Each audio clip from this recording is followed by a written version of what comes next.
see on üks hirmus koht. Seal tehakse valskust. Lubage, et ma teile kõik ära räägin. Siis te näete, et enne läheb issanda päike looja, enne kui saab asja õigeks.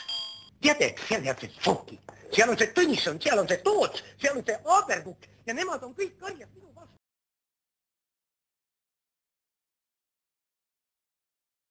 Juba esimesel nädalal oli selge, et teie ja teie omaksed meid ei salli. Kuidas? Ma pole teile midagi paha teinud. Meie kohta liigub igasuguseid tühje jutte. Ja nagu me kindlasti teame, on need jutud alguse saanud just teie perekonnast. See on vale!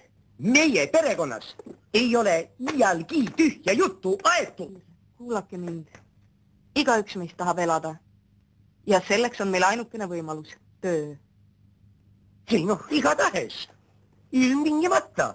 Mis rahvasu räägib, mis sinna parata saab? Arvate, et minu kohta ei ole räägitud või? Oi ja, pole siin ühtegi mõistlikku inimest. Sõbrast rääkimatagi.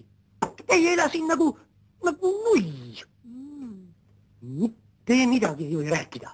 Muidu pööratakse sinu jutt parem pidi ja siis antakse sulle teisel päeval süüa niisuguseid asju, mida sa ei ole unes ka näinud.